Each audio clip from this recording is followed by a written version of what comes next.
Sekolah itu yang terpenting, lebih penting lagi dari perdagangan, lebih penting lagi daripada sinema, lebih penting lagi dari mall. Sekolah itu yang dampaknya permanen kepada masa depan generasi kita. Jadi jangan anak-anak kita yang dikorbankan. Ini akan terjadi gap yang makin besar antara yang mampu dan yang tidak mampu. Saya perhatikan betul kemarin. Kabar gembiranya adalah kurikulum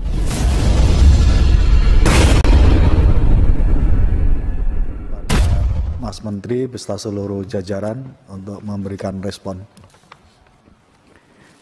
Terima kasih, Pak Ketua. Saya akan mencoba sebaik mungkin menjawab secara singkat beberapa poin yang diutarakan, tapi selanjutnya mungkin bisa dibantu sama Bu Sekjen dan juga nanti secara tertulis bisa juga untuk melengkapinya. Untuk pertama topik mengenai tatap muka, ada beberapa pertanyaan dan isu-isu. Kami sudah mengecek mengenai berbagai macam peraturan juga dari kementerian lain, dan sebenarnya semua sudah lumayan terarah ya.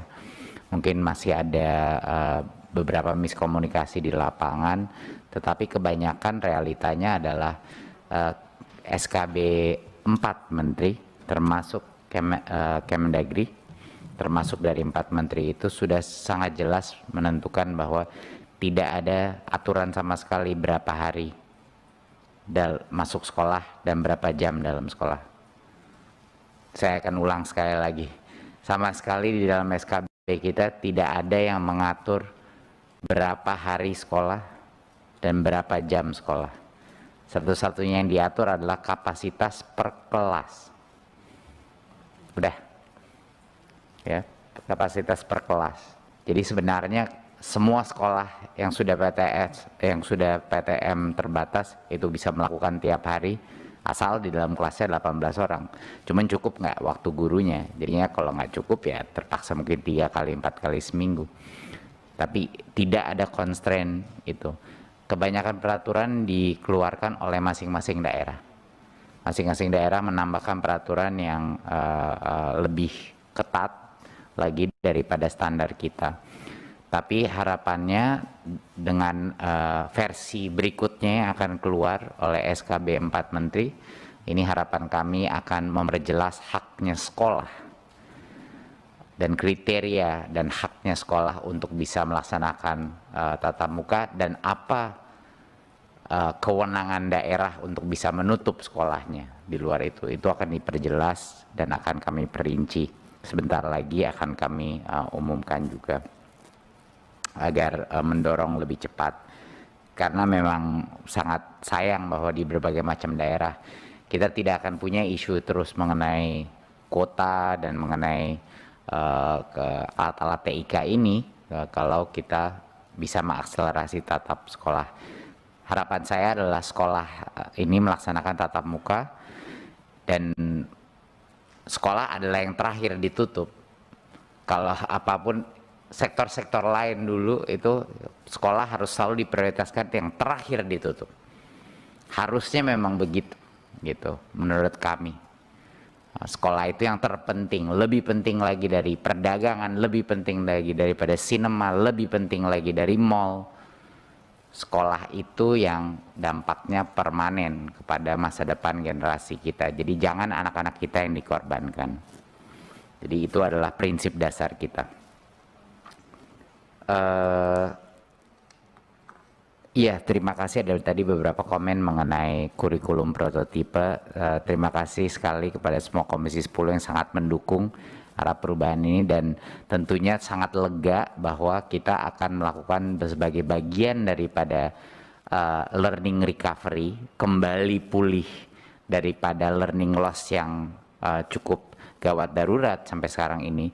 Kita tidak akan melakukan pemaksaan apapun dalam bentuk kurikulum. Ini semua akan siap sekolah yang ingin atau punya kemauan untuk mencoba kurikulum baru ataupun masih berdiri dengan kurikulum yang sekarang, itu adalah opsinya sekolah. Jadi tidak perlu lagi ada kekhawatiran mengenai kurikulum dipaksakan ya, perubahan kurikulum dipaksakan seperti yang saya sudah bicarakan kepada Komisi 10 di acara kami di Bali, bahwa karena ini masa pemulihan, itu temanya adalah tidak perlu khawatir karena ini semua keputusan masing-masing sekolah untuk mengadaptasi dirinya untuk mencoba kurikulum yang baru apa tidak, sehingga kita akan melakukan secara bertahap, secara tenang, dan dengan kemerdekaan full sekolah tanpa paksaan.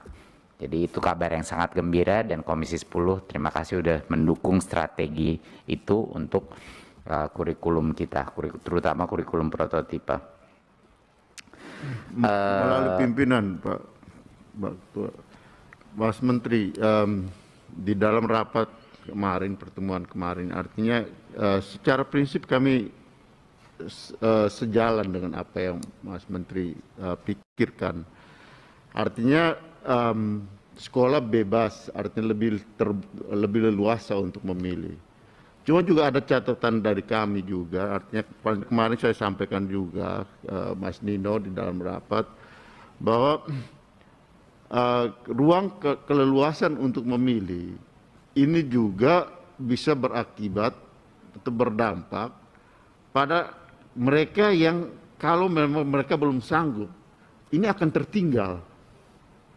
Jadi harus ada juga endorse supaya jangan sampai yang tidak, ya belum siap atau merasa belum mampu, kemudian ya dia juga karena bebas memilih, ya kami belum sanggup, ini akan terjadi gap yang makin besar antara yang mampu dan yang tidak mampu. Saya perhatikan betul kemarin, memang banyak sekolah-sekolah, terutama ya sekolah-sekolah favorit, sekolah-sekolah yang memang banyak juga yang sudah melakukan pola seperti itu yang kemarin di endorse. Okay.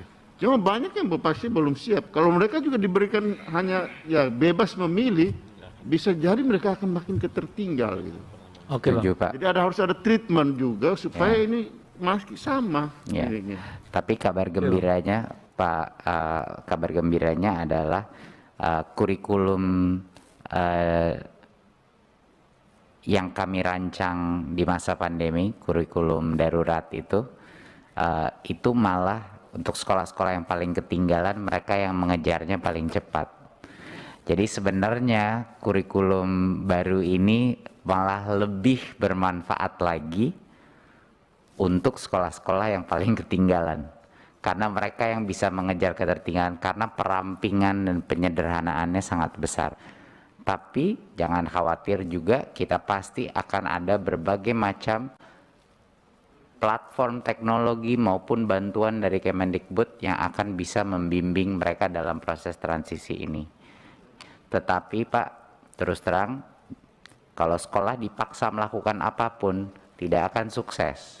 Harus datang dari kemauan diri guru-guru di dalam sekolah itu. Kita sudah bertahun-tahun melihat ini terjadi, bukan hanya di Indonesia, dimanapun. Apapun yang dipaksakan, itu probabilitas suksesnya sangat rendah, karena kemauan daripada guru-guru dan kepala sekolah untuk berubah adalah kriteria terpenting untuk kesuksesan. Tapi nggak apa-apa, lama-lama juga mereka akan melihat tetangganya mulai melakukan, oh itu kayaknya sangat menarik, lebih organik saja Pak. Tapi kan ini kita dalam proses 2 tahun ini, kita akan monitor dan observasi. Poin yang terakhir mengenai ada beberapa, mengenai kekerasan sekolah, ya ini kita sudah mengambil posisi yang sangat jelas, 3 dosa, salah satunya adalah kekerasan dalam bentuk apapun, baik itu di kampus, di sekolah, dimanapun, itu akan kekerasan fisik akan menjadi salah satu zero tolerance policy kita, dan tentunya itu bagian dari 3 dosa yang akan kita coba eradikasi di dalam sekolah-sekolah kita. Ada yang mau nambah? Oke, kalau gitu kita nanti. Tanggapan soal klitihnya Pak, karena ini fenomena yang mengerikan. Itu yang kekerasan itu Bu, iya. Poin saya. Jadi itu sebagian dari satu program kita. Tentunya kita akan atensi di Jogja mengenai isu itu juga. Kita akan melihat apa sih root cause-nya, apa alasannya.